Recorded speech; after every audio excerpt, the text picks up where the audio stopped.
Thank you guys so much for joining me again for another episode of Keeping It Real with America's Supermom. I'm excited about another collaboration today with someone I met, yes, you guessed it, on Clubhouse. So, this is a Clubhouse collaboration.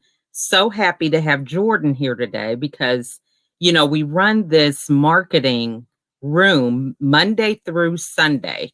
It was inspired by Shanae Moret, and he came on the stage one day and we got connected. So I wanted to have him on the podcast to talk about this amazing opportunity that he has for many small business owners.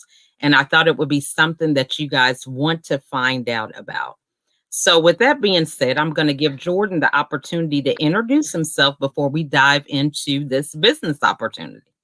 Yeah, thank you so much for having me on. It was an absolute wonderful pleasure meeting you and everyone else on that stage in Clubhouse. So, yeah, I'm the founder of CartRev. We've been around since 2019. We're a social commerce platform. So, social Hmm. commerce is the future of social media and e-commerce combined.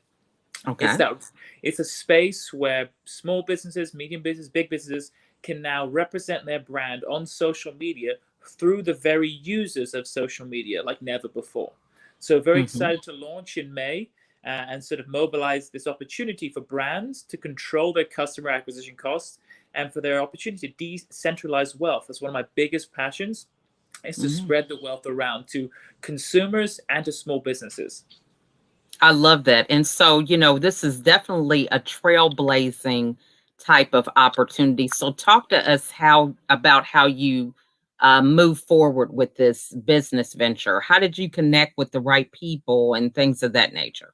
Yeah, so I worked for a company called Peloton. I'm not sure if you've heard of it. I'm sure you have by now. They're pretty global. Worked for Peloton for many years and building out their e-commerce, their sales channels, their customer retention. And I was really diving deep into the analytics of customer retention and this customer loyalty aspect. Why was customers so loyal to Peloton? Why was it spreading like wildfire? To which I met a couple of gentlemen, Cyrus and TJ, who are my fellow partners, and they were building this affiliate marketing platform. And I was like, well, this is very interesting. This is the ability to give users of Facebook and Instagram and social media the ability to host a checkout like never before. Right now, if you look at any affiliate marketing platform, any influencer marketing platform, they use codes and redirects to direct someone back to a website, but never before had the actual influencer or the affiliate been able to host the checkout on behalf of the brand. So I was like, wow, these guys are onto something here. I stepped away from Peloton, joined these guys, said, you guys are just scratching the surface. I want to build something called social commerce that allows all of us, if we look around our house, look around every product we have, why can't we host a checkout for that product? Why is Amazon, Instagram, Facebook getting all that money to put products in front of us? Why aren't we, as consumers, as word of mouth, as friends, why aren't we communicating and why aren't we benefiting? And why are small businesses paying an arm and a leg to make sure their brand can be exposed in front of another customer? So that's what the vision came behind. And TJ and Cyrus, my business partners, really have a passion to really sort of change the way that we operate as a society. I love that. And, it's just that the whole concept of seeing a need and trying to fill it. So, explain to us how somebody would get started. What would be the next steps to get on board? So let's talk as a brand perspective. There's three components to our company. There's the brand side of things for companies that have a product to sell. There's the seller kind of things, influencer, an affiliate, an ambassador, a social media who wants to promote the products they love. And there's the consumer who's buying these products. So I'll start with the brand. If you're a small business, if you're a big business, you're a brand, you first have to be an e-commerce platform to use our technology.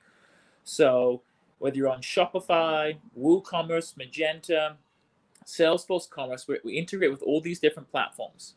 So first and foremost, I speak to all of you out there who have an e-commerce product. The way that you would onboard to our technology is that you create a profile on CartRev, and you would then integrate through APIs your e-commerce to CartRev. What that does is that pulls all the data from your e-commerce over into CartRev. Boom. And now all your products are available for the users, the social sellers, to promote on their own e-commerce. I'll take example. Forever 21 is one of the platforms, one of the brands is early on board onto our technology. So as I'll explain it, I'll reference them as the demo. We Okay. integrated with Forever 21. They connect their e-commerce, which is Salesforce Commerce. We integrate all their products, which is a lot of different SKUs. And all of a sudden, now their products are on our platform. They have 3 next steps. Step 1 is what we call the hashtags. That is a very important component. The reason why it's so important is because every single e-commerce SKU, now we digitize and turn into a digital SKU, which is in the form of a hashtag. This is the revolutionary technology that you have a SKU that's like X3, 2, 4, 5, 6, 7, 8, 9, 10, whatever it may be. That's your e-commerce product. That is how the warehouse knows what product to ship out when an order is made. We take that number and we digitize it and we turn it into a digital hashtag, what we call a cash tag.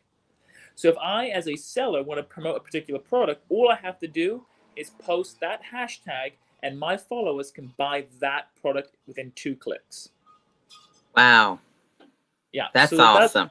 So that's how the technology works. So as a brand, when I onboard my company, I've got to go through all my different products and go, I want to set this hashtag, this hashtag, this hashtag, this hashtag. We auto populate to start with using your brand name and then a set fixed amount, but you can go in and change those hashtags. So if you're one of the first brands on our platform and you sell a coffee product and you want to do hashtag coffee, you can take that hashtag, and any other brand that comes on our platform can't take hashtag coffee unless they reach out to you and go, hey, we want to buy that hashtag off you. So you own hashtag coffee, you can hashtag latte, whatever you want to do. You own the hashtag. And that hashtag is associated with a particular SKU, which takes a particular checkout experience. That's the first thing a brand would set, is the hashtag. The second thing they set is the commission. Because right now, and forever, we will be a paid on performance platform. It costs brands $0 to join up. There's no sign-up fee, there's no onboarding fee, there's no monthly fee. It costs you absolutely nothing to join our platform. So what the cost on the transaction? We want to make sure brands, small business in particular, who don't have a bunch of capital to spend on marketing and a very fixed budget, can go, hey, why don't we just onboard CartRev and we set our costs that we know we can absorb. So we set the commission rate. You go, I have 100 people posting for me. They're posting for free. I want to give them a little incentive. Let me give them 10%, 5%, 20%. You as a brand get to create the incentive for your social sellers to do. The next thing that you set is the discount. Of course, as a buyer, you want to create an incentive to create a transaction within 2 clicks. They get to the checkout experience. And if they see a 10% discount, we all know psychology says people love a little discount. They love a little kickback. So you see a conversion rate go up and up and up. So our standard conversion rate is between 6 to 8%. On an e-commerce website, for those who are listening, the average is between 0.5 and 1.5%. So alone, we're already doing 4x better conversion rate. But if you increase that discount to 20%, you're seeing 8%, 8.5. If you see a 25, 30% discount, you're seeing a 10% conversion rate on every single click, which is unheard of in the e-commerce world. So again, brands can control their customer acquisition cost by controlling their commission, and they control their discounts. That's amazing. So that's how it operates for a brand. Yeah, and I think this is really just such a thought leader type of opportunity.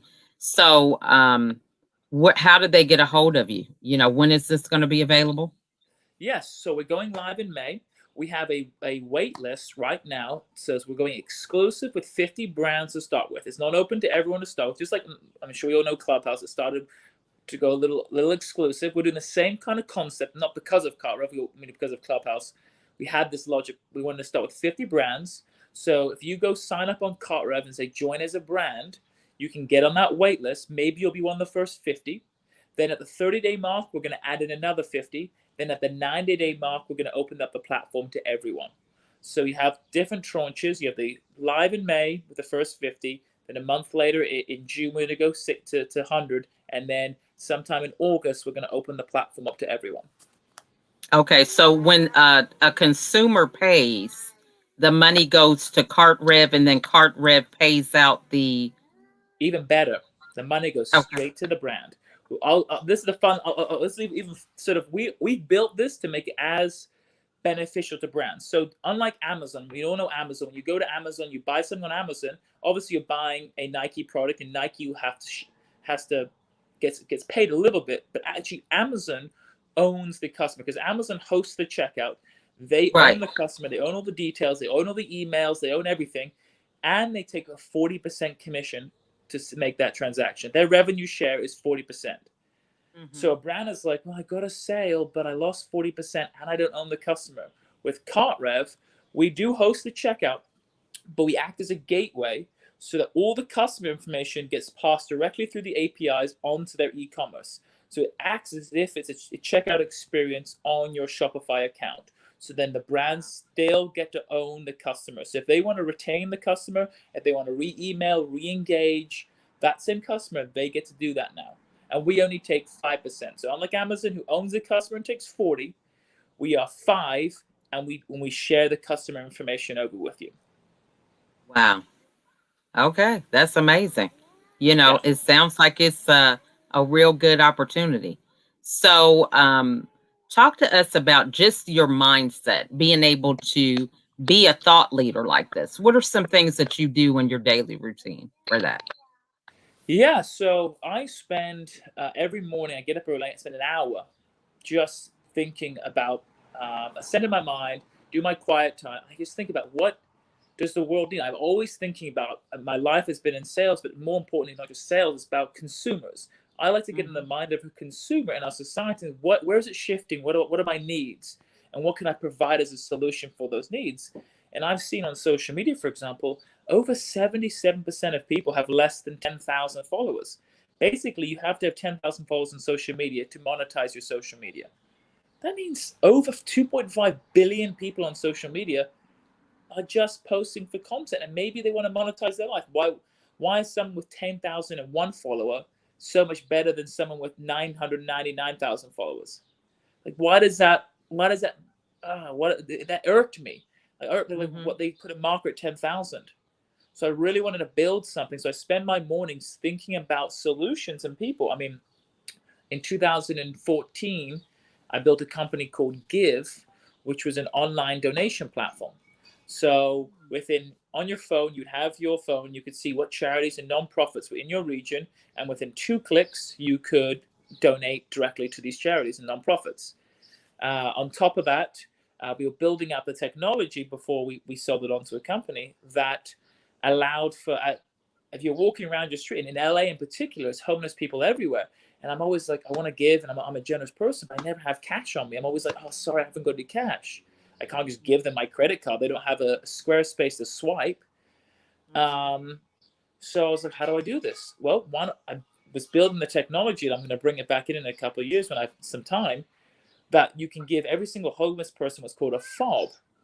And this fob acts like a bank account and a GPS signal tracker. So if I'm walking around the streets and someone has this fob, within 2 clicks from my phone, I can give them $5, $10 directly from my bank account. If you can give this fob to a single mother with 3 kids in your neighborhood, and you could be walking around your neighborhood on a casual walk, and up on your phone pops up, hey, there's a lady in your neighborhood with 3 kids who's struggling to pay her bills. Here's her story. Would you like to donate to her? And you can just tap on your phone, and you can donate $20 into her bank account. Um, so that's a lot of what I do every morning, is think about different things, like how can we improve as a society?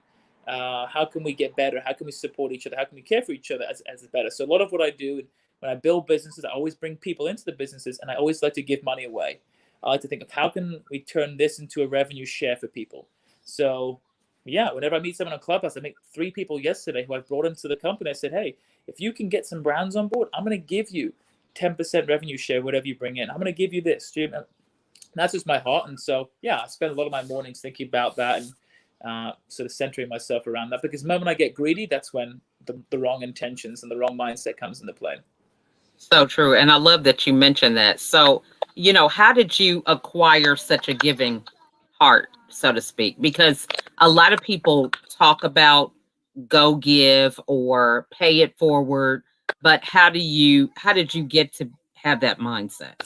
Grace is the word I would use. To me, when if you get in the mindset of not deserving it, not deserving grace, not deserving it, all of a sudden you realize, wait a second, I'm undeserving of everything that I have.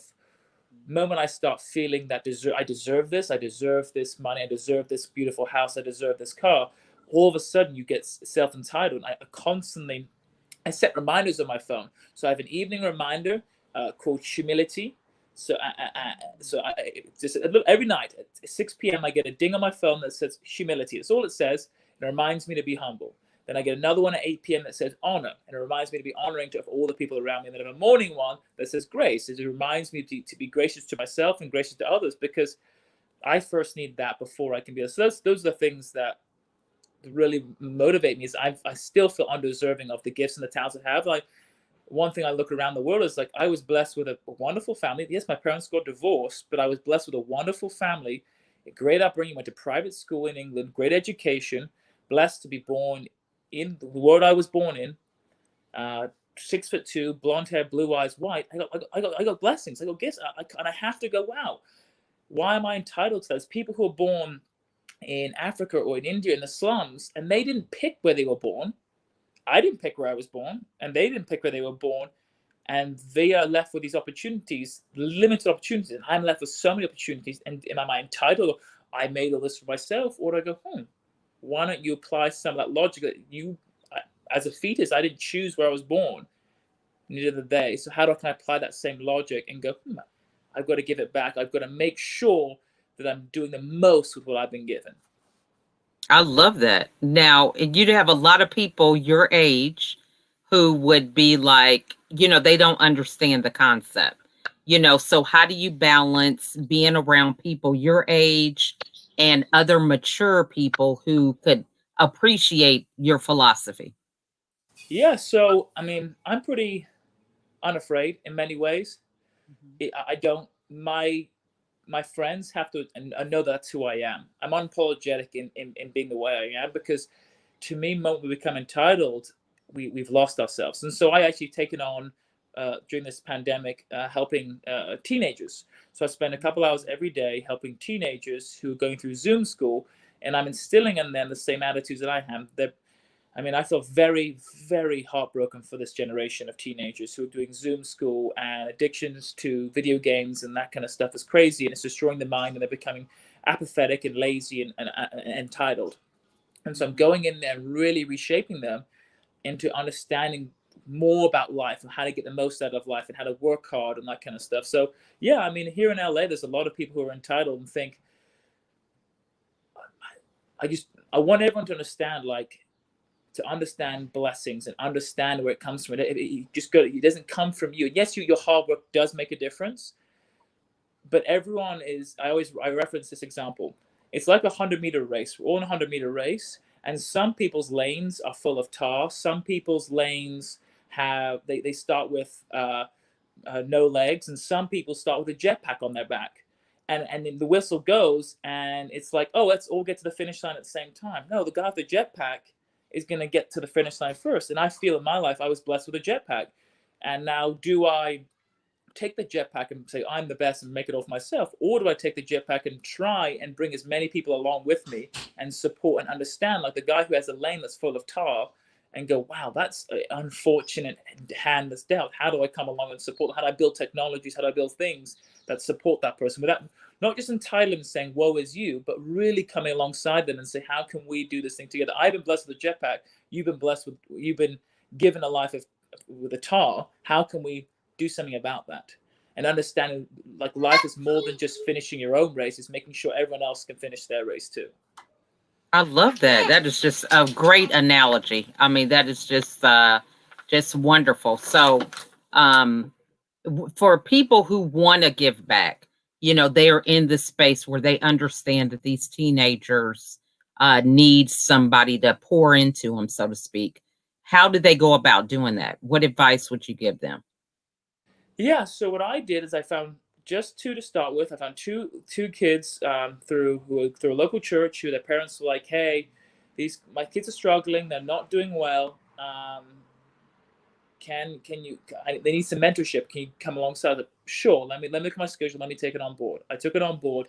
But for them, the main thing is I would find a local neighbor. So I have a neighbor kid just to the right of me, who, same thing, just pour into people's lives. Kids are desperate for connection. Teenagers are desperate for mentorship. I mean, desperate. I mean, they don't know it, but they're absolutely desperate for mentorship. Like these kids for the first couple of days are kind of rebellious and like sort of like whatever. But they realize, wait a second, there's an older person giving his time, sharing his energy in my life. And they were like, now they're just like googly eyed, like whatever he says, I'm gonna do, kind of thing. And it's like because they're desperate for it. So just find someone around and just start pouring into their life. Be consistent. Take them from coffee. Talk to them. Talk to them about disciplines because they've forgotten it. I mean, not to say parents aren't doing have their responsibility too, but kids really, really love mentors who aren't their fat parents because there's a different idolization when it comes to a leader who's not your parent. Because your parents, you film your relationship. It's like eat your food, make your bed, and that's challenging. But a separate person who can come alongside you actually wants to. That's unheard of. It's like, oh, this is weird. Someone who isn't related to me is willing to pour into my life. Oh wow, I want to take this on board. So the next generation is super important to me. And if we 30, 40, 50 year olds don't remember that, when we're 60, 50, 60, 70, they're going to be the ones dictating how society runs. And unless we've instilled work ethic and like lack of entitlement, caring about the world, then we're going to be left with, and that's going to be our fault because we chose to like forget about them or just let them figure it out themselves. We chose to run our own race and forget about them. So I would just say find your neighbor and just say, hey, talk to their parents and say, hey, how can I take this person? How can I come alongside this person? Can I take them for coffee? Can we go play catch? Can we go talk about this? Like an hour a week kind of thing.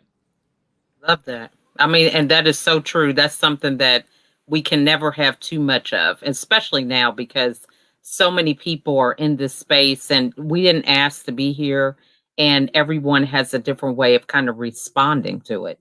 Not knowing how, their parents don't know how. Everyone is kind of just like, it's dumped in everybody's lap. And, everybody's trying to make sense of it. So I appreciate that you said that. So, what is the best way for the audience to get a hold of you? Yeah, so best way for the audience to get hold of me would be two things. You can contact me. LinkedIn's one of my main portals. Mhm. Jordan Neville at LinkedIn. Email's another great one. Jordan at cartrev.com. And the third most predominant way is if you're interested in the brand side, my company side of things, is through the website cartrev.com. Those are the three avenues.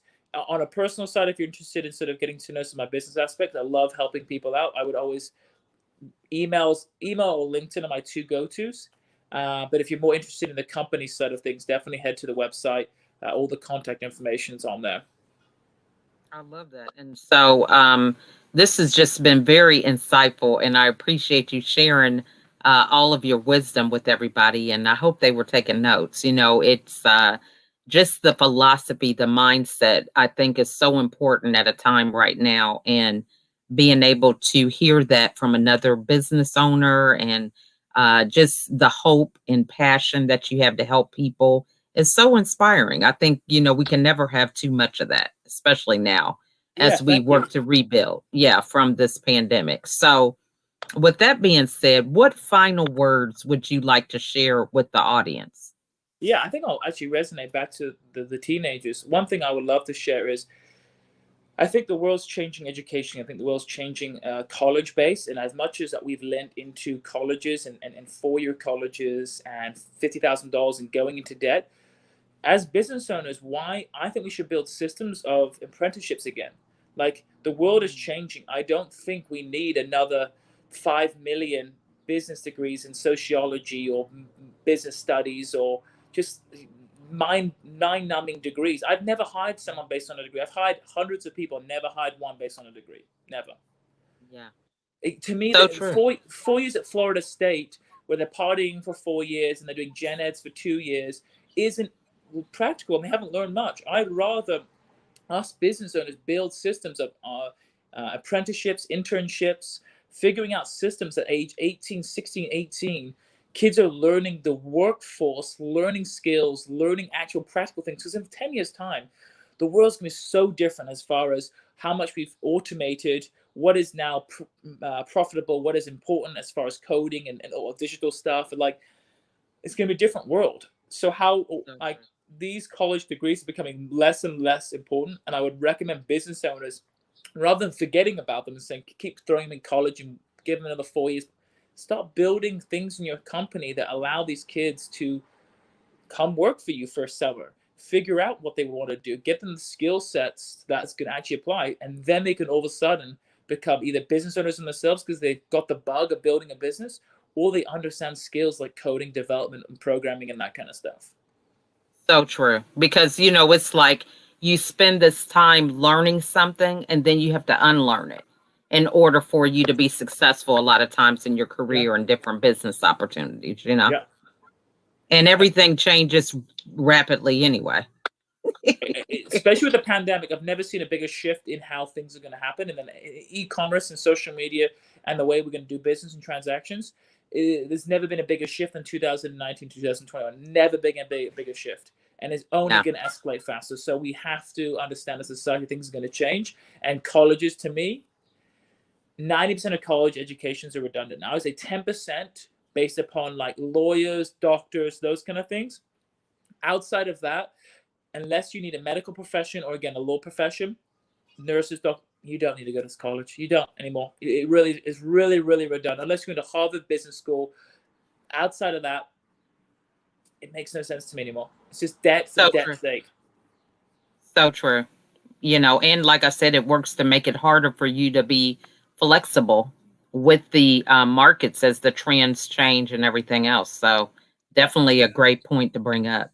So this has just been such a great conversation. I want to thank you, Jordan, for sharing your insights and wisdom with everybody. And I encourage you all that if anything resonated with you, to reach out to Jordan. He is easy to get a hold of, and this is the type of action that you need to take in order to move forward. Don't be afraid to reach out, because this is how changes happen for you, and great changes that can move you forward and get you out of that comfort zone of being stuck where you are. You can move forward and be a better version of yourself. So again, we want to thank you, Jordan, for joining us today. My pleasure. It was absolutely wonderful. What a blessing. Well, thank you so much. And you all, if you have any questions, feel free to put them in the comments. We'll be sure to get those to Jordan. And again, we always want to thank you for watching and supporting. And we will see you on the next episode. Bye for now. Bye-bye.